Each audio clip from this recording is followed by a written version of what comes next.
good morning, good afternoon, good evening, and welcome to another Monday Morning Art Talk.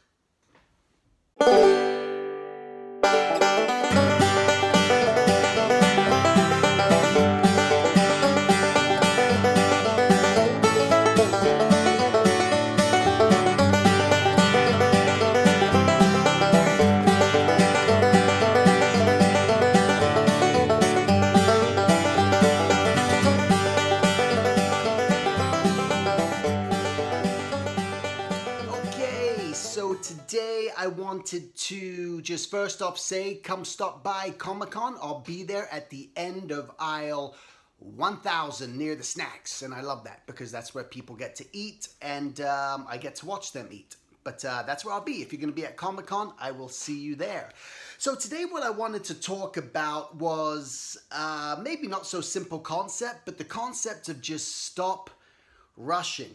Okay, and why I say this, it's something that I feel that I wish I understood earlier, but granted I didn't know earlier, you know, and I'm talking from the time I was 18 and I'm on the path of just wanting to be an artist, and you know, there's no one really telling you how to do things, especially when I was 18. There wasn't, you know, again, this is before the internet, this is before all this thing. How do you become a professional? What does it mean? What does rushing mean? And, you know, your mind is just going at this chaotic pace, and you don't quite understand. And through that process, I think a lot of anxiety comes from that, because you're sort of in this rushing stage to really nowhere, but no, you know, knowing that you want to do art, but not knowing where it's going to take you and what it's going to be. And as 44 years old now, what I've learned and just what I want to share with you is the importance of what I like to say is slowing it down, slowing it down. Now, what does that mean? Does slowing it down and stop rushing mean that you're not going to be putting in all the effort, the energy, the practicing and all that? Absolutely not. That's vital to your growth. We know that. But what I mean by stop rushing is mentally try to stop rushing to the future. And that's something that we're doing. We're rushing to try to be something.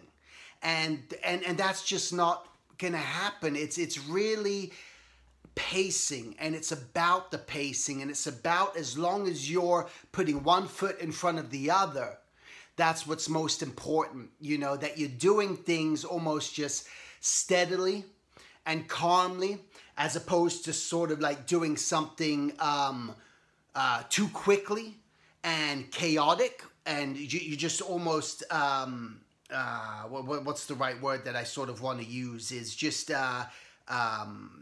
you know, not so much chaotic, but you're just doing some things so quickly that you're not necessarily paying attention to what you're doing because you become in such a rush. It's almost like that, the turtle and the hare. If you guys are familiar with that story, that childhood story, the slow and steady sort of wins the race, as opposed to the hare who was way too confident within himself and thought he was better and decided to take a nap, and then, you know, at the end sort of lost.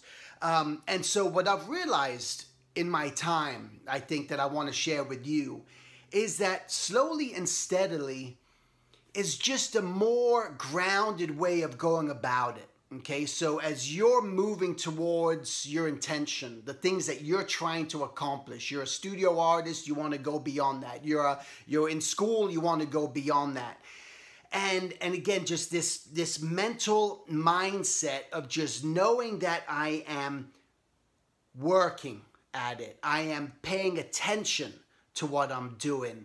I'm slowly I'm making my schedule. I'm putting it on my calendar. I'm not, again, this rush to nowhere, because and again, I think I'm in this mindset, this frame right now, based on what I've really tried and what I've really learned to come to understand in life is the true journey and not the destination, which I've said in many art talks. And I will reiterate, because the importance of understanding that. And you may not understand this now, and you may think that I'm just blowing, I'm just saying stuff just to yap and just to talk. And you're not in a mental place right now. Maybe you're younger, maybe whatever your situation may be. But I'm telling you, And maybe you'll watch this video 10, 20 years from now when you reach my age and go, I kind of get what he was saying.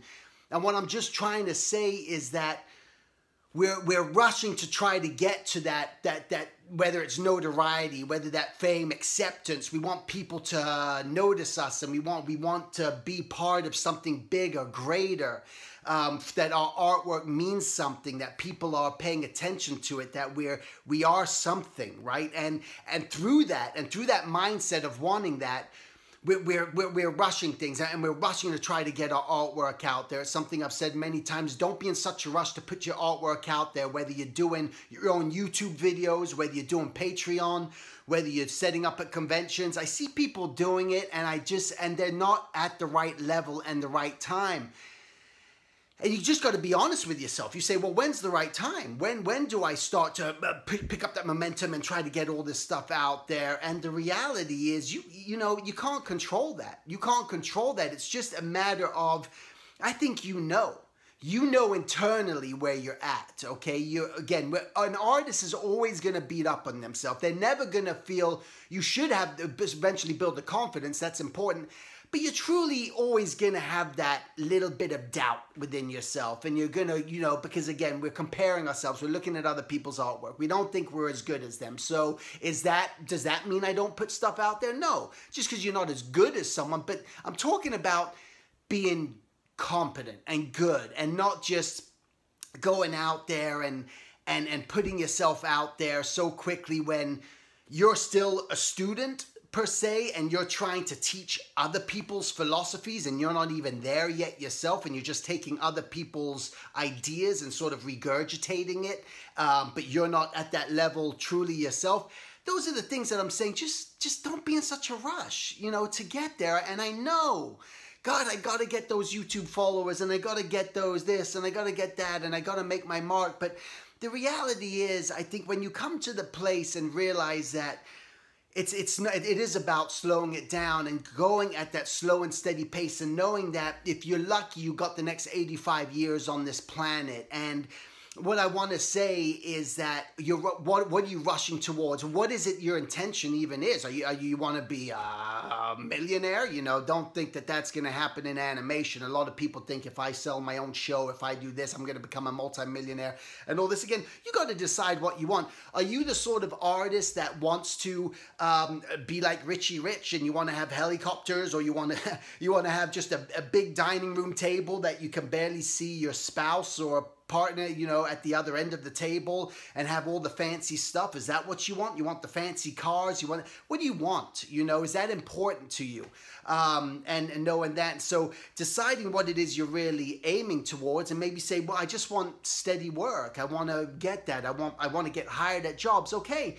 Well, now at a slow and steady pace, just start, I'm going to keep working towards it. I'm going to keep building towards that. Your own intellectual properties, I'm going to work towards it, but at a slow and steady pace, and not feel this urgency and this rush, which we have in this Western mentality of just everything has to be right now. It's this instantaneous thing, and you're going to drive yourself insane.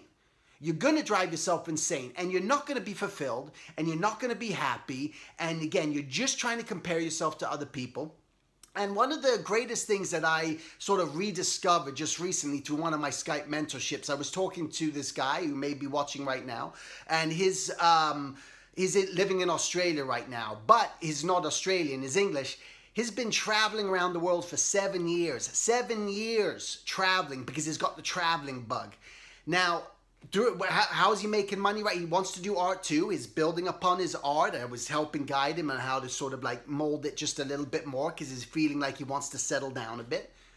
But he's going to, what he's doing for work is just working as in banquet halls, just in catering and odd jobs doing this. But for 7 years, he's survived. And is enjoying himself, and is with his girlfriend, and is going here and is going there, and is seeing the world. Most people have never even left their own hometown. What a shame. What a shame. If you've never even left your own state, if you've never left your own country, what a shame. And aim towards that. You have to experience and see how other people live, because once you do that, you will understand the importance of slowing it down. You will understand the importance of what it means just to live and spend a calm life. in a sense, okay? But what I asked him, I said, through your travels, you've been traveling for 7 years now. What is your biggest takeaway? What's the biggest thing you've learned on your travels? And he told me the exact same thing that I learned when I went backpacking around the world for almost 8-9 months. And he said, I realized that people can be extremely happy having very little. Beautiful. And that's what I realized too. When I went traveling around the world, that was my one takeaway. When I came back, I realized there is happiness in having very little. When you're happy, when you're doing what it is that you just do, and you just do. You're being led towards what you want to do. Again, gets into quit forcing things so much. Just do things naturally. Do things because you enjoy it. And move your space and your body in that direction. And don't worry about all this other chaotic stuff that's going on the planet. You work towards what you're wanting to do. And if you can put a roof over your head and you can provide what you need to for your family, and you're doing that, why isn't that enough? Why? What's one of the top dying regrets from the dying? You guys can look that up. One of the top dying regrets, I wish I didn't work so much. I didn't work so hard. People sacrifice so much in their lives. You know what they sacrifice? They sacrifice even the pure joy of having a family, of having kids, because of their own being scared that how am I going to provide? All a kid ever wants is the mother and father's love. You could live in a cardboard box, and if you're paying attention to your child, that's enough. I'm telling you, that's enough. That's all they want. It doesn't matter what you do. And so people, they may even want families and kids, but they put aside that for their own work, a lot of times. But, you got to be honest with yourself and make that effort. You got to decide, is your professional life and that more important than having that family life? Maybe it is. And that's okay. There's nothing wrong with that. But whatever. What I'm saying is, don't have kids. I'm telling you, don't have kids if you're going to be putting all your work ahead of your kids. And that's going to be your priority, and leave them, because what's going to happen is, I apologize for the fan went on and I don't want to shut off my thing, is you're going to have that regret in life that you wish you would have paid more attention to your child. And that's part of this thing of just, you got to go and you got to make your scene and you got to make your thing, and boom, boom, boom. Just do what you're going to do. And I believe, based on, again, everyone's experience is different, everyone's journey is different. But what I believe, because of my pacing that I did go through, and not having such an urgency, and things did just sort of happen for me. They didn't just happen for me. I mean, I was always putting my work out there. I was always attending conventions. I was definitely active. And I think it's important to learn the business of art, and you learn all this, okay? And that's what I'm trying to say to you guys is, but just try to be here. Try to be here. Don't overthink it so much, because why? You're just stressing yourself out. You're going to work yourself to the bone in a way that it's not going to be fulfilling. So if any of that makes sense, I hope it does. That's it. Thanks for watching. I'll see you guys at Comic-Con, and make it a great week. Take care.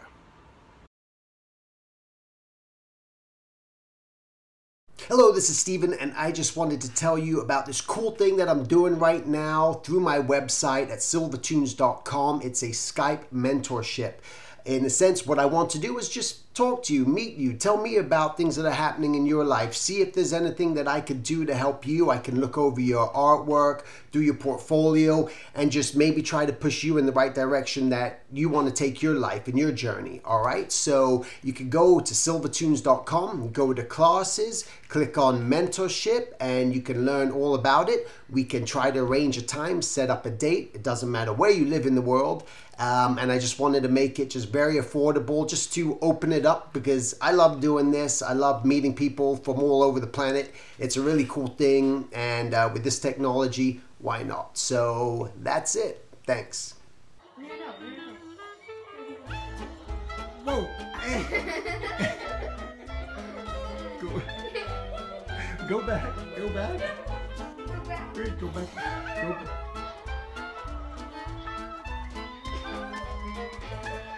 back.